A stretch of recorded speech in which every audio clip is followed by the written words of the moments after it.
डिजिटलको विषय के हो, यो कसरी उपयोग गर्न सकिन्छ, यसको मार्केटिङ कसरी गर्न सकिन्छ भन्ने सन्दर्भमा यसअघि धेरै नै विषयवस्तुहरू आइ नै सकेका छ र मूलतः अब डिजिटल कर्णालीको भूगोल, यहाँको आर्थिक सामाजिक परिदृश्यको सन्दर्भमा यसलाई चाहिँ कसरी मोनिटाइज गर्न र यसलाई कसरी क्यापिटलाइज गर्न सकिन्छ र यहाँको नागरिकको जीवन स्तरमा यसलाई कसरी पेनिट्रेट गर्न सकिन्छ, यसले चाहिँ उसको जीवन स्तरमा कसरी प्रवर्धन गर्न सकिन्छ, यसको उपयोगबाट समग्र कर्णाली प्रदेशको नागरिक र प्रदेश सरकार अथवा यसको आर्थिक समृद्धिमा कसरी जोड्न सकिएला भन्ने सन्दर्भमा केही कुराहरू मैले चाहिँ आफ्नो अनुभवको कुरा ल मेरो ज्ञानको कुरा यहाँ सेयरिङ गर्ने अनुमति चाहन्छु।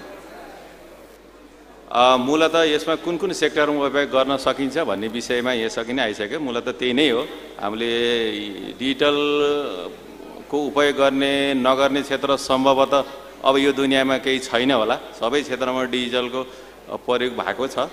अब त्यसमा मूलतः हाम्रो शिक्षा, स्वास्थ्य, कृषि, पर्यटन, अब व्यापार, जडीबुटी जुनसुकै क्षेत्रमा पनि यसको उपयोग गर्न सकिन्छ। विशेष गरेर कर्णालीको सन्दर्भमा अब कृषिको क्षेत्र अलिकति ब्याकवर्ड छ, त्यसमा पनि डिजिटाइज गरेर मार्केटिङ गर्न सकिन्छ भन्ने छ। जस्तो किसानले उत्पादन गरेको वस्तुलाई मार्केटसम्म पुर्याउने एउटा प्लेटफर्म हुनसक्छ। त्यस्तै गरेर अब पशुपालनबाट उत्पादित वस्तुको पनि हुनसक्छ। त्यस्तै गरेर कृषि उपज, जडीबुटीकोहरूको पनि हुनसक्छ। त्यसबाट चाहिँ उत्पादनको वस्तुलाई बजारसम्म कनेक्टिङ गर्न मार्केटिङ डिजिटाइजेसन इफेक्टिभ हुनसक्छ।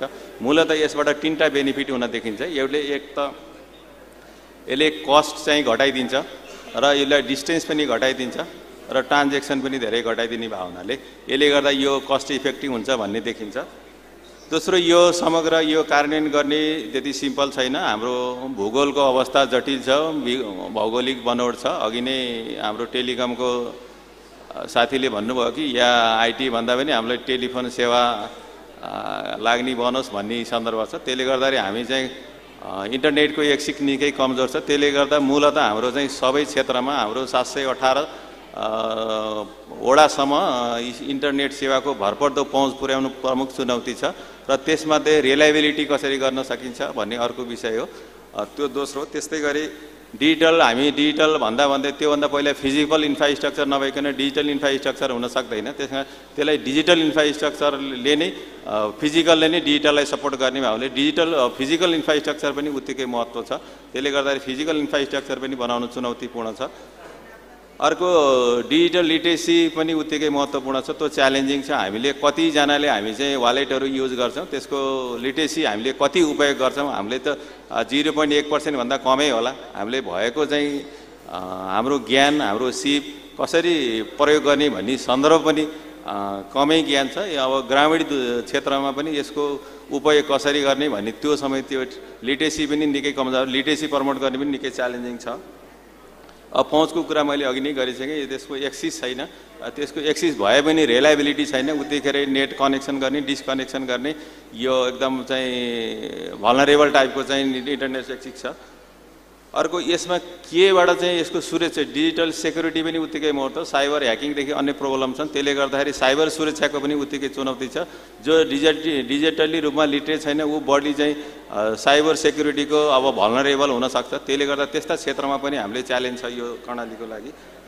र हामीले कुनै चिज भनिरहँदा त्यसबाट के लाभ पाउन सकिन्छ भन्ने विषय पनि उत्तिकै महत्त्वपूर्ण छ। यो डिजिटल लिटरेसी अथवा डिजिटल इन्फ्रास्ट्रक्चर अथवा डिजिटल इकोनोमी गरेपछि सिटिजनसिपले एज अ सिटिजन एट लार्जले के बेनिफिट पाउँछ र त्यो कसरी बेनिफिट पाउन सकिन्छ भन्ने विषयमा चाहिँ हामीले लिटेट गर्न जानिएन भने अथवा सकिएन भने यसको प्रयोगको विस्तार र यसको सघनता कम हुनसक्छ। त्यसले गर्दा यी समग्र चुनौतीहरू छन्।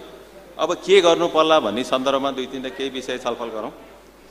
अब सबभन्दा मूलतः हामी इन्टरनेटको भरपर्दो र निरन्तर प्रवाह उत्तिकै आवश्यक छ। जबसम्म हामी यो इन्टरनेट अफ थिङ भन्छ IoT रिलायबिलिटी हुन सकेन भने अरू विषयहरू गौण र हुन्छन्। किन यो सबै डिजिटलको दुनियाँमा सबभन्दा पहिलो प्राइम फ्याक्टर भनेको इन्टरनेटको निरन्तर र भरपर्दो प्रवाह नै हो। त्यसकारण इन्टरनेट भरपर्दो सेवा नभइकन डिजिटलको दुनियाँ हामी जम्प गर्न सक्दैनौँ। त्यसले गर्दा मूलतः हामी इन्टरनेटको रिलायबल पहुँच र त्यसको इन्फ्रास्ट्रक्चर हुन जरुरी छ। त्यसमा चाहिँ विशेष गरेर चाहिँ यो इन्टरनेट सेवा प्रदायक संस्थाहरू को ग्रामीण स्तरसम्म हरेक नागरिकसम्म स्तरसम्म पहुँच हुनुपर्छ। अर्को विषय हामीले जानेर अथवा नजानेर हामी डिजिटल कस्ट चाहिँ हाई नै छ।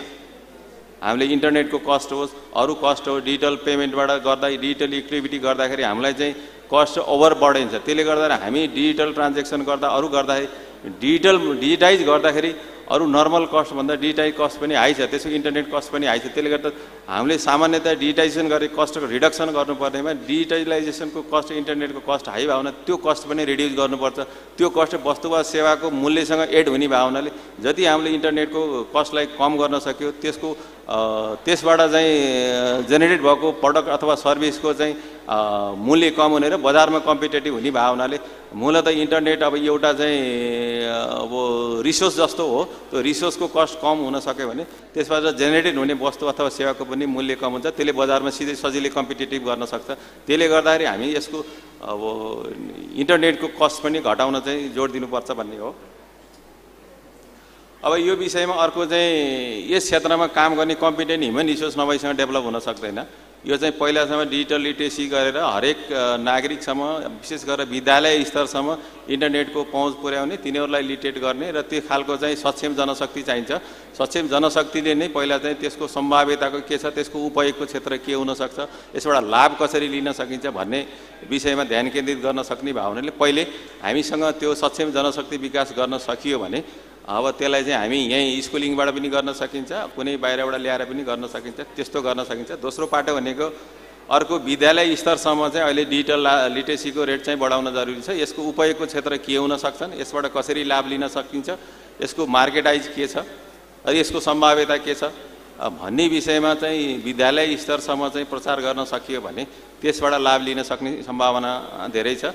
अब कर्णाली प्रदेशले पनि अब डिजिटल कर्णाली भनेको पनि धेरै भइसक्यो। अब यो मुख्यमन्त्री डिजिटल शिक्षा कार्यक्रम पनि छ, सबै छ। हामी एउटा लोकप्रिय स्लोगनको रूपमा डिजिटाइज गरिरहेका छौँ। रियलमा हामी डिजिटाइज छौँ कि छैनौँ भन्ने पनि प्रश्न छ।